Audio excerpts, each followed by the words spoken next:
everyone, and welcome to Lowwapanews, program made by Scouts for Scouts, right here in the Northeastern Pennsylvania Council. My name's Leo Cahages, and welcome to all of our viewers from throughout Pennsylvania and across the country. On this week's episode, we'll be learning some skills for the Horsemanship Merit Badge. First off, though, let's head over to Lowwapanews meteorologist Shane McAuliffe for this week's weather report. Thanks, Leo. Now let's see what the weather's going to be.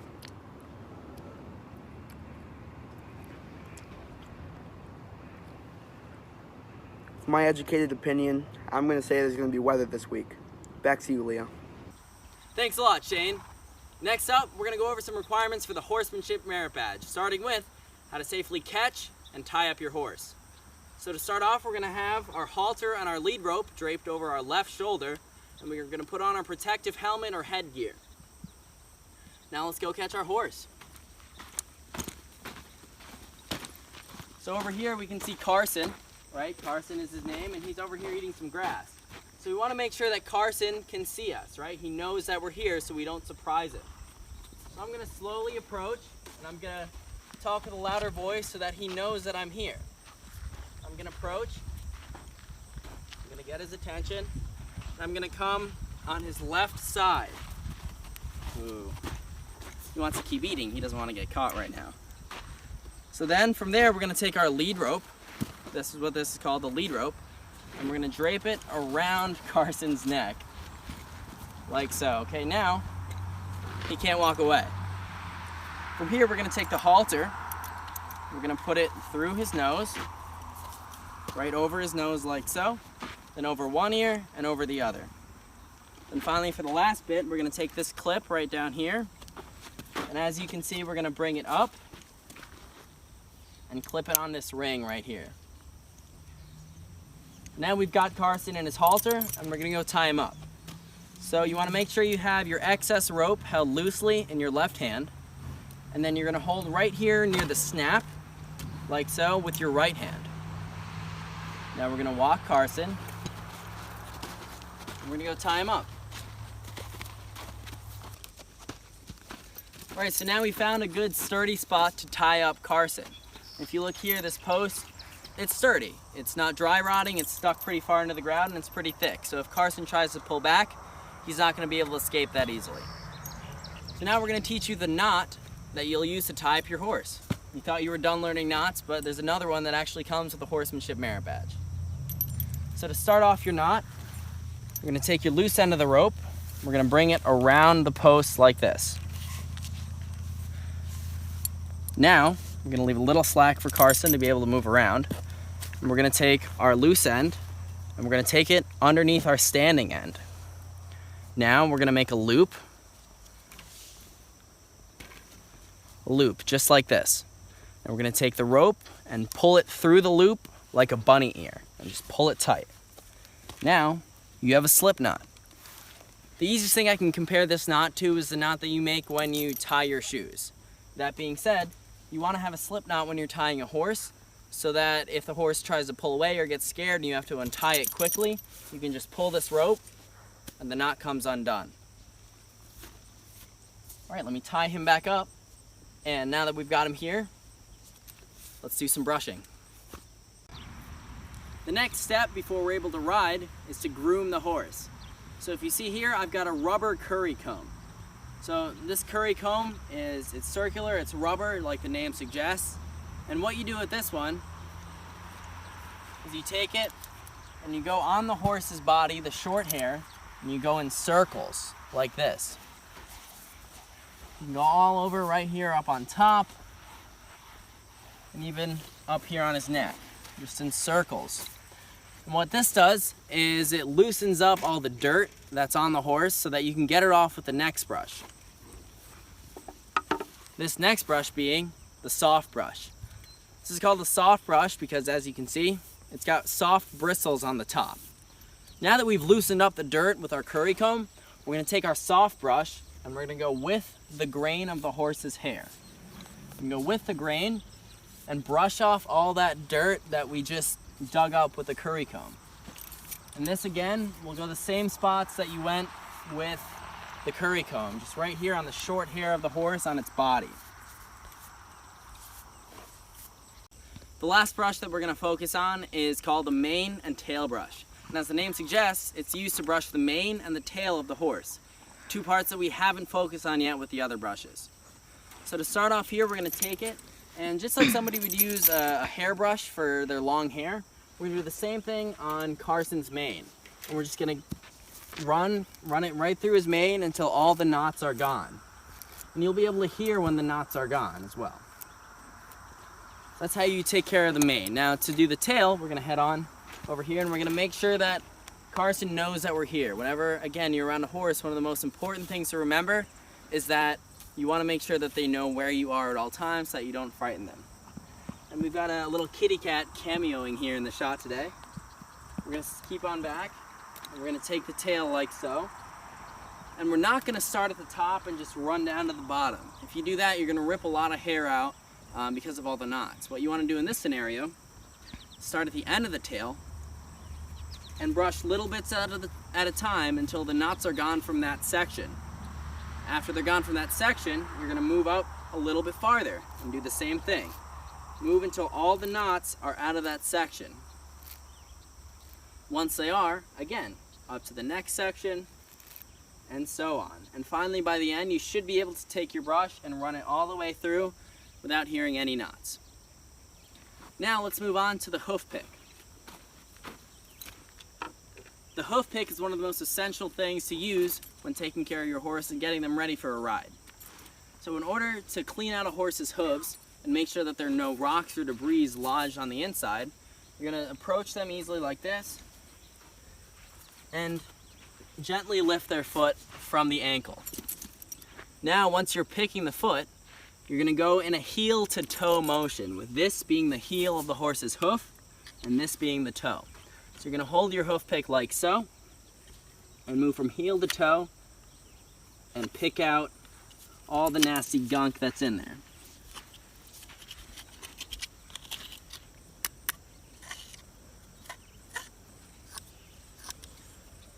Kitty cat wants to help out. So then you're going to take your brush, if you have a brush on your hoof pick. Not all hoof picks do, it's not an essential item. But if you have a brush, you can take it and just again in a heel to toe motion, brush out some of that smaller debris. And there you go. That's how you pick the horse's hoof. You're going to let his foot down gently like that. And now it's almost time to saddle. Alright, so before we get on the horse, we're going to go over the different parts of the horse. This is a requirement for the Horsemanship Merit Badge. So we're going to start at the front and move our way to the back. So right here, this is a pretty obvious one. This is the nostril of the horse.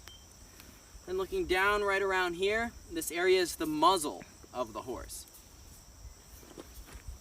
Moving over here, this right here, this jawline, this is called the jowl. If we move up, this bunch of hair sticking out the front is called the forelock. And if we move back along the forelock, you'll find the ear of the horse right here. And then if you look right between the ears, this is called the poll. There's a little small lump right between the ears. That's called the poll. Now as we move back, this is the mane. Then right along here, let's see if we can get him to stand up straight right here, is the arch of the neck. If you follow the arch of the neck down, you'll find this line as well. This is the slope of the shoulder, or the shoulder. Moving down the leg, right here where a shin would be on a person, this is called the cannon bone. And on all four of his legs, right here, is the cannon bone. And this little fluff of hair is called the fetlock, and that leads right down here to the hoof that we picked earlier. Moving along the back, this is obviously the back. And then moving down here is the barrel. His belly is known as the barrel. Finally, moving along back here, right up the high point of his buttock area, is the dock. And if we follow the dock down to this part right above the tail, this part right above the tail is called the croup. And obviously, if you follow that down, this is the tail right here. So those are some of the basic parts of the horse. Now let's get saddled and show you how to get on and off. before we go ahead and put the saddle on the horse, let's go over its parts. First off here, we have the pad. This piece of equipment goes between the horse and the saddle while you're riding and gives the horse comfort. Here we have the saddle. Let's start at the front and move to the back and go over its parts. Right here we have the horn of the saddle. You can hit it all you want, but it's not going to go honk honk or beep beep. Looking right here, this is the pommel of the saddle that's at the base of the horn and juts up from the rest of the saddle right here. Moving down here, this is called a concho. There's another one right here, and there are two more on the other side. Moving down from the concho, you'll see right here is the cinch. Now what the cinch does is it holds the girth on the saddle and makes sure that the saddle stays on the horse while you're riding. Speaking of the girth, right now the girth is laying on top of the seat of the saddle because we're not using it. But when you're riding the horse, the girth will go underneath the bottom of the horse's belly and it'll hold the saddle on while you're riding. Right here we have the seat of the saddle where the rider sits during a ride, and right here at the back is the cantle of the saddle. Moving down here, this is called the fender of the saddle. Not exactly the same thing as the fender on your car, but it's the fender on your saddle. Moving down, this is called the stirrup. The rider puts his foot in it during a ride and it helps them to stay on. If you look back here, the last part of the saddle is called the skirt of the saddle. It kind of drapes around the bottom of the saddle. Now let's go ahead and put the saddle on Carson. All right, so let's start off by putting the pad on the horse. Hey buddy. So we're going to take it, right?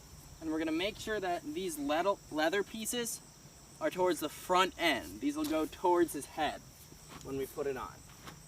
So just like this. Let's go get the saddle. We're going to take the saddle, and to make it easier on ourselves, we're going to take this right stirrup and put it over the horn of the saddle. And we're going to pick it up like so. And we're going to make sure we're on the horse's left side. And we're going to pick up the saddle and place it lightly onto his back. Now we're going to go around the other side, and we're going to take down the stirrup and also the girth.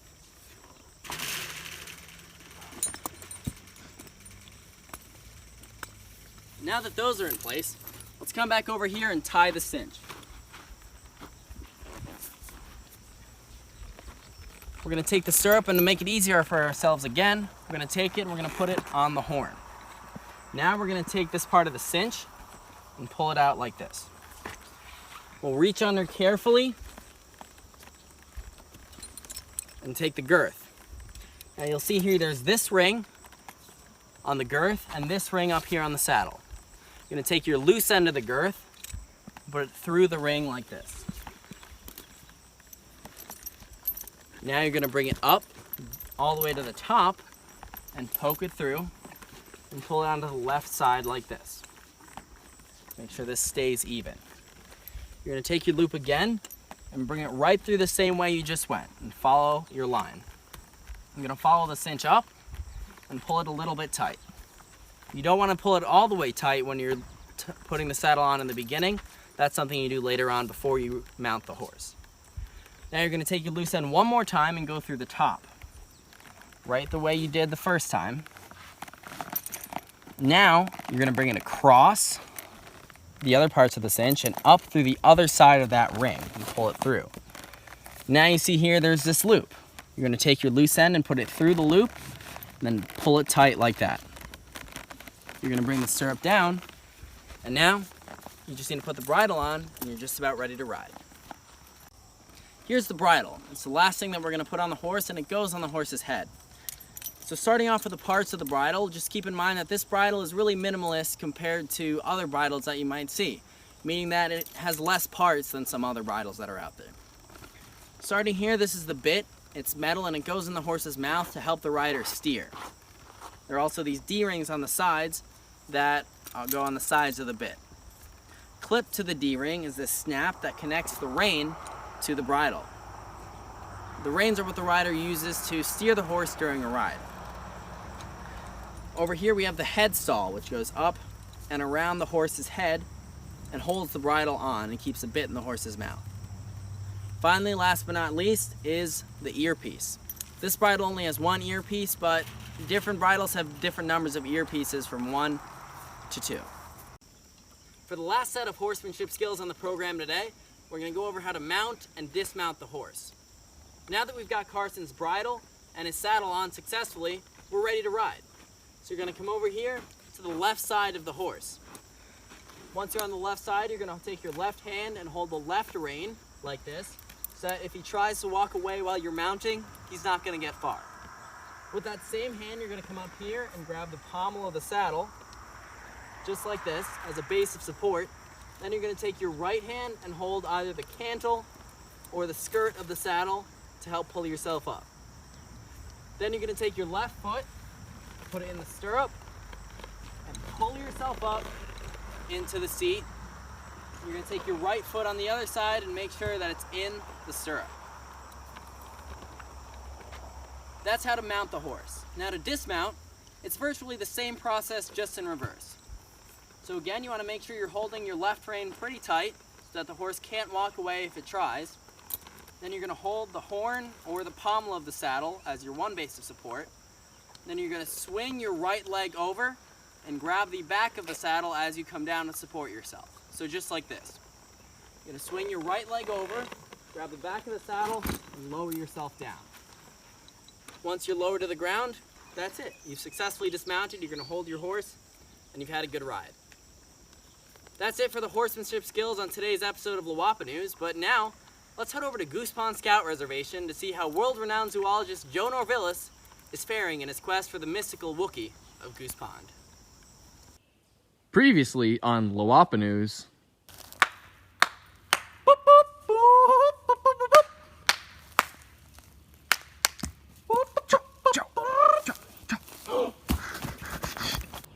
I chased the Wookiee this far, and I honestly have no idea where he could be. I mean, he could be up at Cope, he could be down at the dining hall, he could be up at Sunday School Hill. I have no idea where he could be. I guess the best place to check would be over at Cope, so let's go over there. All right, we're up here at Cope, and I guess the best thing we could do is make a call, see if he's here.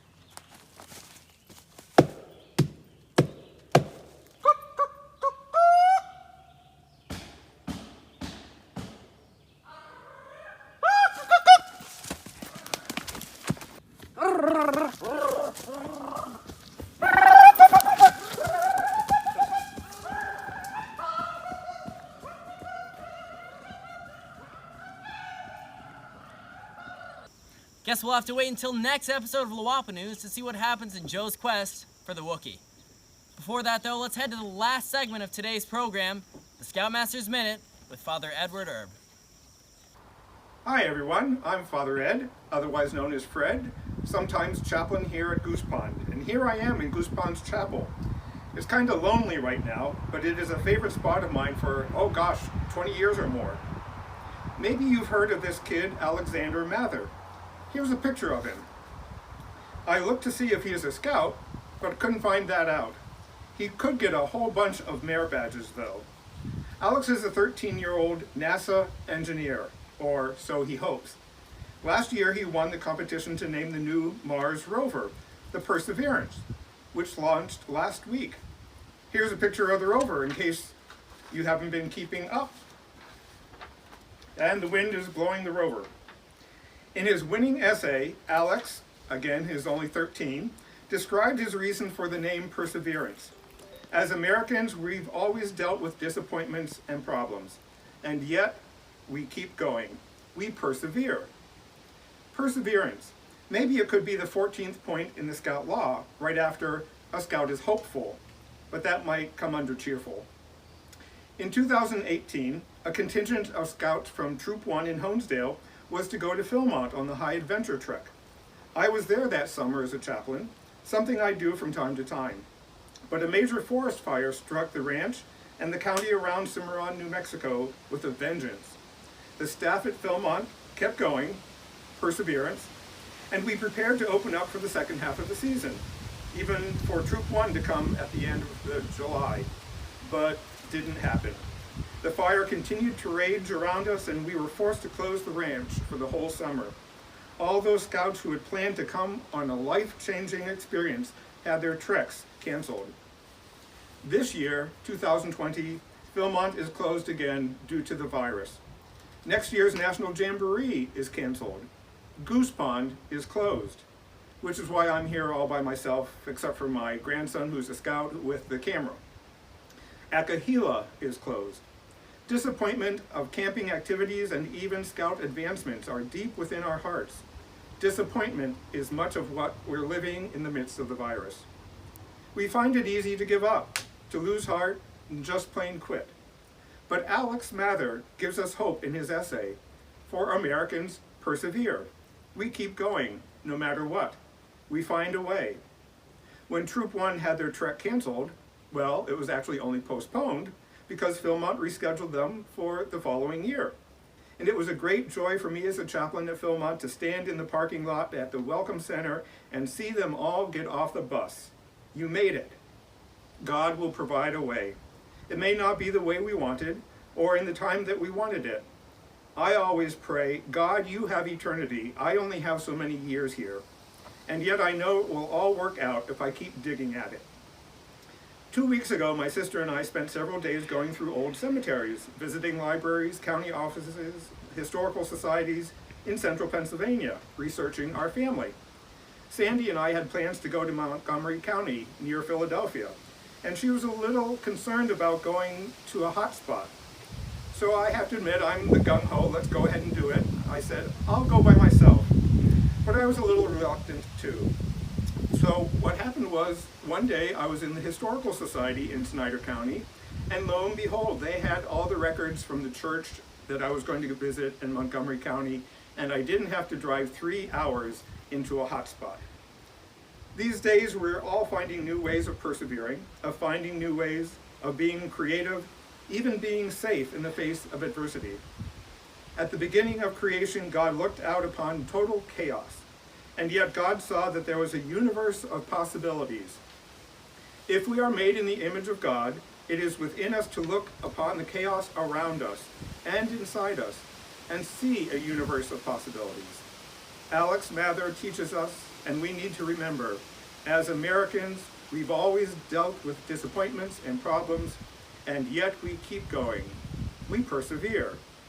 With the Mars rover, let us all explore new worlds, new mysteries, well, you get the message. My prayer as your chaplain is that God opens your eyes to new possibilities, new means of creativity, and the strength to persevere. Thank you very much, Father Ed. That'll do it for another episode of Lowwapanews. Thank you all for tuning in. We hope you enjoy the content this week. Remember to tune in next time for some more great scouting information. For Lowwapanews, this has been Leo Cahages, reminding you to keep on scouting.